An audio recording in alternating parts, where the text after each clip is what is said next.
Today on CTV News at 5. They remember her as being vivacious, very active, very spunky, kind of the life of the party.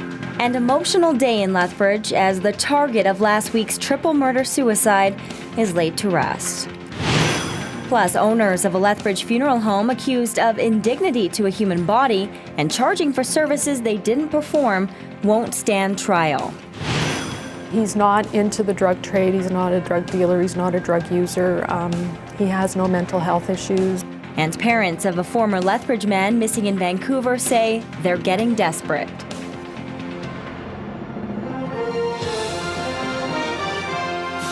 CTV News with Kayla Carr. Good afternoon. 21-year-old Tabitha Steppel is being remembered by family and friends as energetic and outgoing. Hundreds gathered in Lethbridge today to mourn the loss of Steppel. She was one of 3 people murdered in a shooting near Clare's home last Thursday. Steppel was the target. The shooter, her jealous ex-boyfriend. Her friends and family say Steppel was a wonderful young woman who died far too soon. Terry Vogt reports.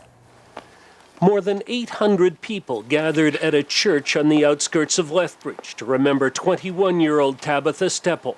So many people that some had to stand at the back of the sanctuary.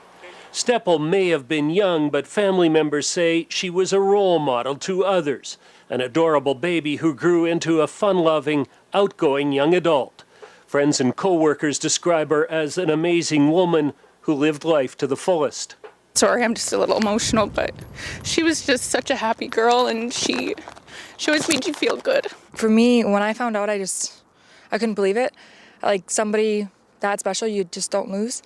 It's really, really hard to just imagine without Tabs being here. So it's definitely something that's going to be hard to live with. The Montana's restaurant where Steppel worked was closed during the afternoon so employees could attend the funeral.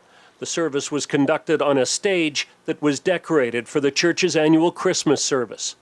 Situations like this create all kinds of questions. How could this happen? Where was God?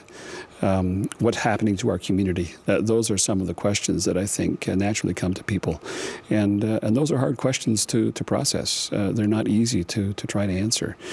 In fact, I'm not sure there's a really clear answer other than some understanding of the broken world that we live in, and we see it all the time. During this service, friends and family also offered prayers for the other victims of this tragedy, for the families of Mitch McLean and Tanner Craswell, who will be laying their sons to rest in the coming days. They also prayed for Shayna Conway, Tabitha Steppel's friend, who remains in a Calgary hospital recovering from serious gunshot wounds. Terry Vogt, CTV News, Lethbridge. And the funeral for 20-year-old Mitch McLean will be held tomorrow in PEI. Tanner Craswell will be laid to rest on Friday. Derek Jensen's family say they would like the details of his funeral to remain private. Family and friends of the victims has set up trust funds. Donations to the Tanner and Mitch McLean Memorial Fund can be made at any Scotiabank across Canada. The Lethbridge Bulls, Vauxhall and Prairie Baseball Academies are also accepting checks and email transfers. The money will help the men's families and start a scholarship for the baseball players. The North Lethbridge branch of Scotiabank is accepting donations for Tabitha Steppel's Memorial Fund. Funds will help with funeral costs and go towards a memorial scholarship. And the family of the lone survivor, Shayna Conway, have set up a fund in her name at TD Canada Trust to help with her treatment and recovery costs. The owners of a Lethbridge funeral home charged with fraud and indignity to a human body won't go to trial. Ralph and Faith Zettner own Cornerstone Funeral Home. They were charged in January for allegedly cutting off a finger to remove a ring and billing the government and families for services they'd never provided. They pleaded not guilty to the charges and were scheduled to stand trial in January. Today, their lawyer told the court the case will not go to trial. Instead, it will be resolved at their next court appearance, January 18th. 4 Lethbridge residents face charges in connection with what police say is a national stolen car ring. The charges stem from a month-long investigation into an organized auto theft group. Police allege the accused stole vehicles from Lethbridge, Calgary, Airdrie, and Winnipeg, and that the Lethbridge residents were working for people in Calgary. Officers executed 4 search warrants and seized 7 stolen vehicles, drugs, guns, and cash. 27-year-old Alexander Ticholas, 48-year-old John Hewlett, 49-year-old Michael Taylor, and 22-year-old Cassandra Schaefer face a number of charges, including possession of stolen property. Sharing information with other areas such as Calgary, Police Service, ourselves and the RCMP, we made, I think, a fairly significant impact, and we will hopefully have some impact on a little bit of the crime, slowing it down, specifically for the Christmas season.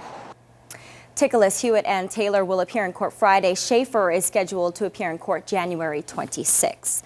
Lethbridge police have charged a 31-year-old man with sexual assault. Police say between 2008 and 2010, a man inappropriately touched 2 female co-workers on multiple occasions. Randolph Nicolason is charged with 2 counts of sexual assault. He's scheduled to appear in court January 25th. American UFC star Brock Lesnar has pleaded guilty to 1 of the hunting charges he faced in Alberta. A lawyer representing the ex-heavyweight champion entered the plea in Medicine courtroom on Tuesday. Lesnar had been facing 3 charges laid by Alberta Fish and Wildlife officers. They included unlawful possession of wildlife, wastage of edible flesh, and failure to affix a tag to an animal. The court fined Lesnar $1,725. He's still facing 2 related charges.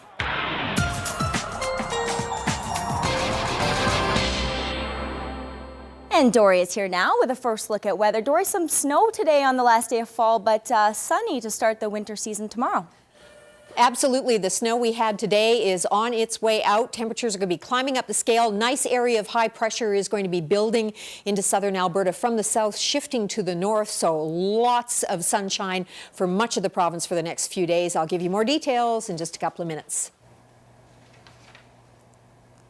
Thanks, Dory. He's been missing since Friday, and today the family of a former Lethbridge man is getting desperate. His name is Matthew Huzar, and his disappearance just doesn't make sense. Lisa Rossington reports.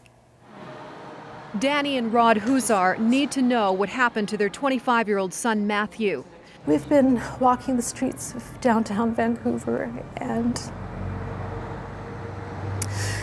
posting flyers with his picture and his information on them. A geologist grad from UBC, Huzar works for a Vancouver mining company. He went to a staff Christmas dinner Friday night, and after dinner the group went to the Lamplighter pub in Gastown.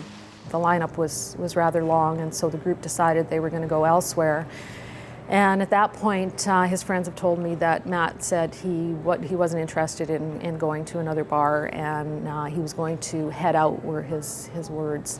Last seen headed east on Water Street. It's not clear if he was going to his East Vancouver home. Their company gave him all taxi vouchers, so for him not to use that would be kind of strange. Matthew Huzar was to celebrate Christmas at his parents' Vancouver Island home.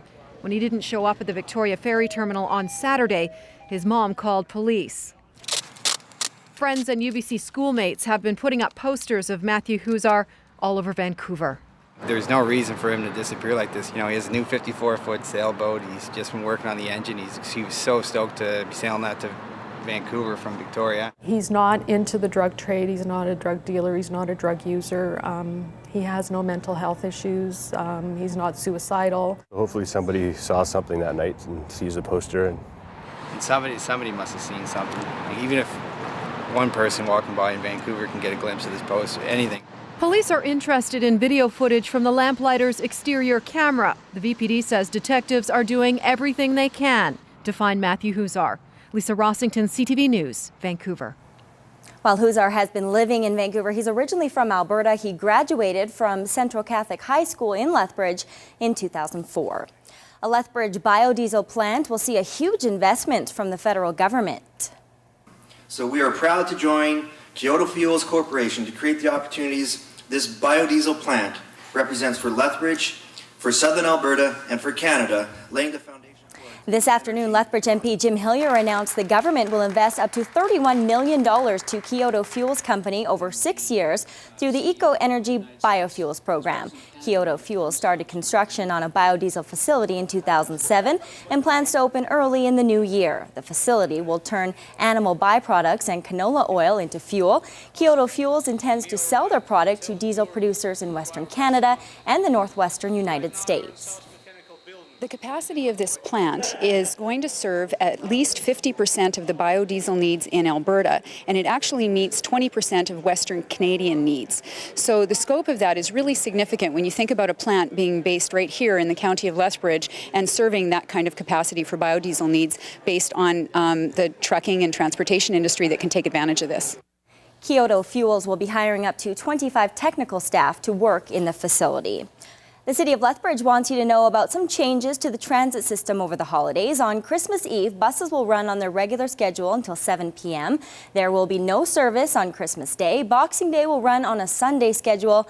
Buses will run on a Saturday schedule New Year's Eve. And there will be no transit service on New Year's Day. You can find a complete schedule on the city's website. And there will be no changes to the garbage collection schedules for the holiday season. Right now, let's take a look at today's markets.